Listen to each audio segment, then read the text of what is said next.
Greetings everyone, Ted Gent here. I figured I'd give a small introduction in regards to why I am in here.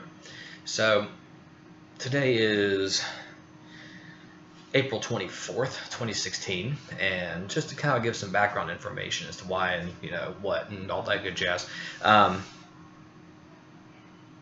about July, near the end of July, I had lost my job, and at the same time, a lot of stress. A lot of stress had been lifted off of me, and while I was working, I had been put on the two different high blood pressure medications simply because my blood pressure was kind of sitting up there around stroke level.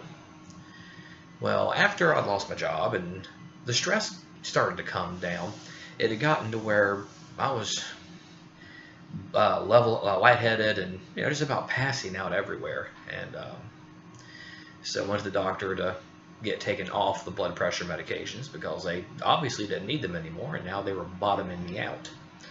So I went to the doctor. He went ahead and did a CBC, a complete blood test, and went on my merry way. And he said, okay, stop taking this one and come back in tomorrow. This was a Thursday. He said, come back in on Friday. We'll just do a quick blood pressure check, and then we'll make an appointment for next Friday to take you off the other medication. Mainly just because you really don't want to just magically stop taking blood pressure medications. It can cause you to have a heart attack. So that evening, my doctor gives me a call and says, oh, I lied. You're not going to come in here tomorrow for a blood pressure test. You were going to be going to Blue Ridge Cancer Center. I was like, wow, that's not good. It said that the CBC had come back and that my red blood cells, white blood cells, my hemoglobin and platelets had dropped. They were below normal, way below what they should be. So that started. So on the 25th of September, I got into Blue Ridge Cancer Care, and they worked me in and sat around and waited for a while. And they're wonderful people, really nice.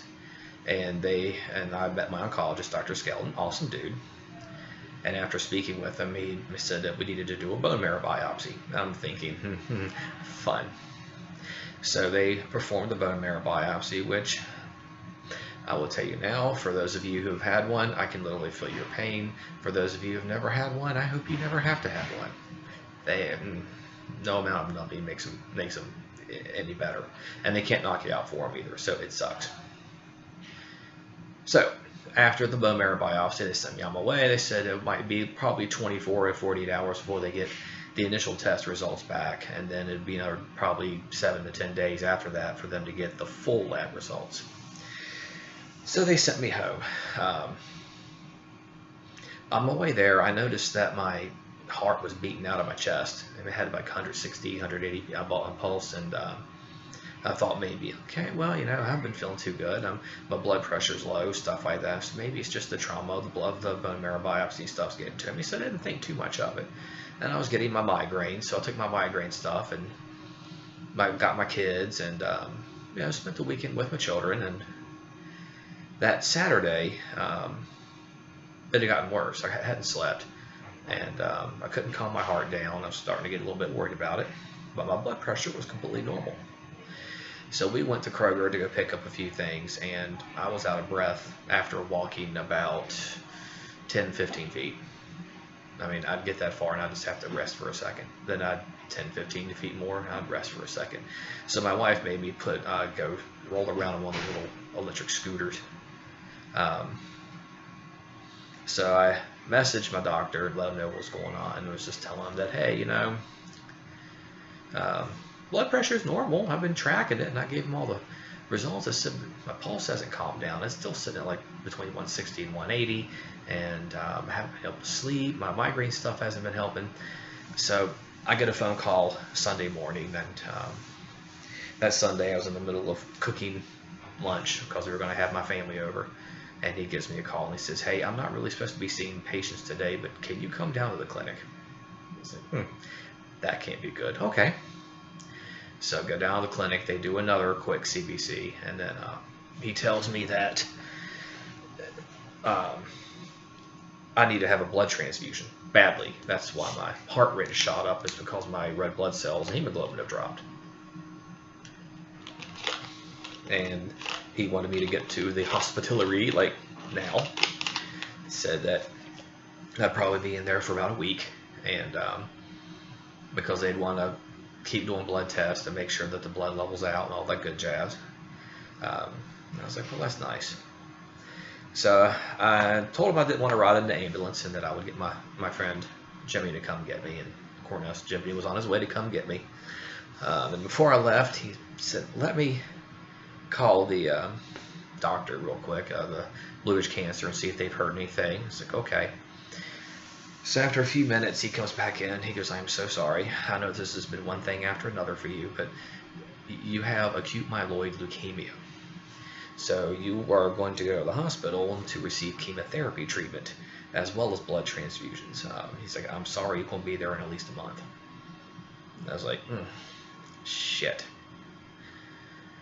So I went home. I told my wife what was going on. I said Jimmy wasn't too far behind me, and he finally pulled up, and I packed up my book bag and some clothes and went on to the hospital and called my parents and let them know what was going on, and called my aunt and uncle, who my aunt and uncle went and met me at the hospital. My parents were about this poor things were in Florida visiting some other relatives. Called my wife's parents and let them know what was going on and that we would be having lunch. And I think I really felt more horrible because, you know, we couldn't have lunch with the family, and I was really looking forward to that. So I get in the hospital and finally get settled in, and the hospital staff are wonderful. The RNs at Renner Memorial Hospital on their oncology floor are amazing. They are wonderful people. And personally, Carillion, you should do what you can to make sure you don't lose them and keep them happy. They're the best. They're awesome. They're amazing. And that's how it all started. So I went through one round of initial chemo that lasted 7 days. And the first 3 days were chemo and then an injection of another chemo for 3 days. And then after 24, 28 days, I did another bone marrow biopsy. Fun. And determined that I had gone from being 85% leukemic down to 25%. If it had been 5% or less, he would have went ahead and let me go, just because the maintenance chemo would have taken care of the rest of it. But because it was so high, I had to go through more induction. So I had to go through another, I think it was a 5+1 or something like that, high DAC, or I can't remember. But I remember one of the chemos they were giving me was at night, and it was this blue packet that I called Smurf blood. And one of the really cool side effects of it was supposed to make the whites of your eyes turn blue. I was checking the mirror every 20 minutes. I was like, oh, blue eyes, blue eyes, blue eyes. Nope, no blue eyes. After that, they did another bone marrow biopsy, and didn't find any leukemia whatsoever. So yay, out of the hospital. So I was in there from September 27th, and I got out on November 13th. And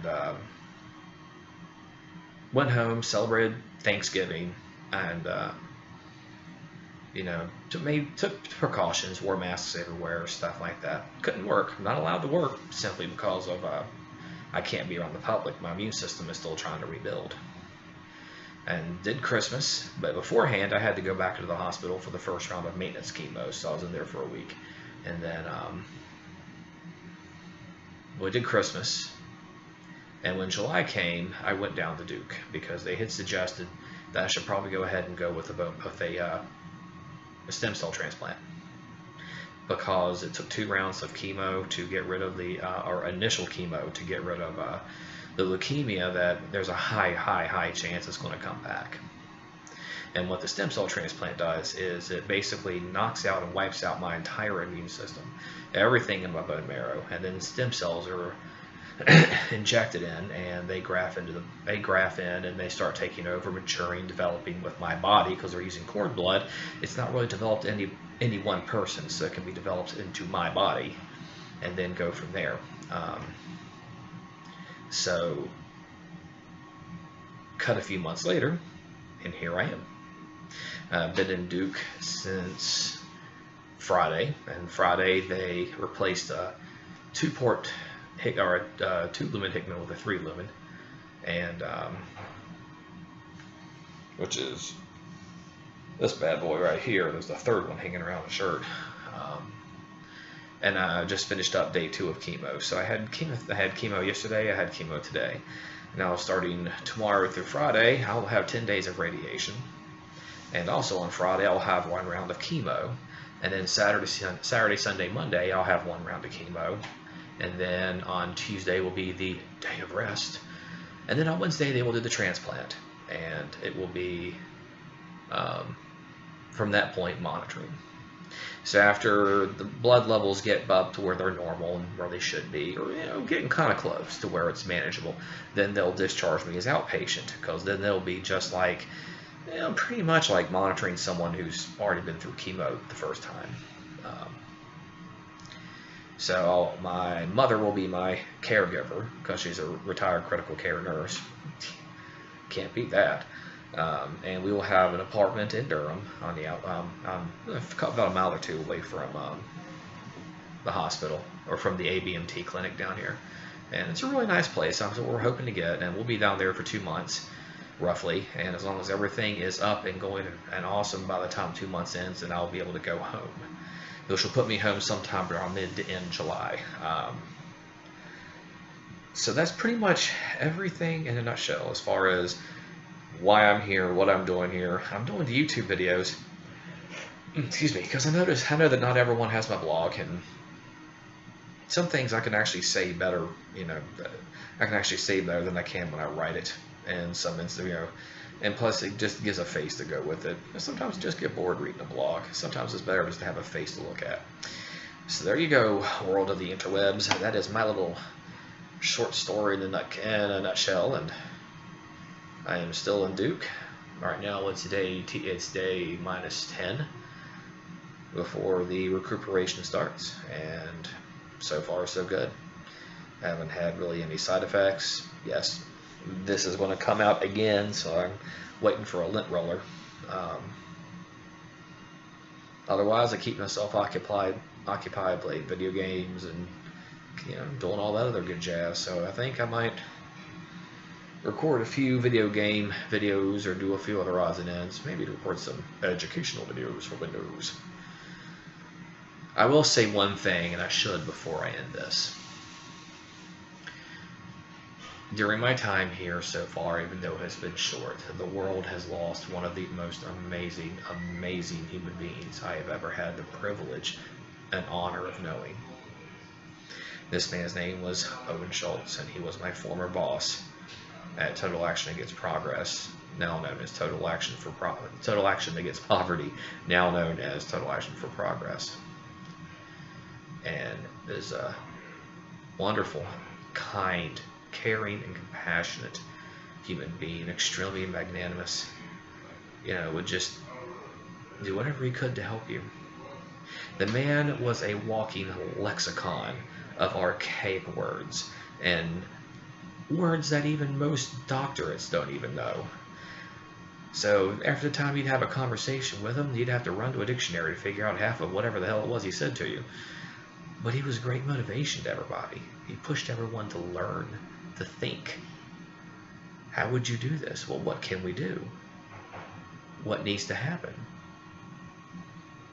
And he is such an awesome man at work, just as he was in life. He has a beautiful, beautiful, wonderful, wonderful wife, Annie. And I hope they both know that I love them dearly and will do anything for them. And I was just so furious when I found that was passing. Because, as a friend, it stung me in my heart. I can only imagine having it sting so much for him to die at home. But he was surrounded by family, his lovely wife, and I'm sure if he was going to go, he wanted to go at home, not in a hospital hooked up to a bunch of monitors and stuff like that. I just never in my life thought that this is what would happen to him. Ever. He was a fighter. He was amazing. And he was a brother to us all. So, for all of you out there in interwebs land, even if you don't know him, please do me a favor and raise a shot of parting glass to Owen Schultz.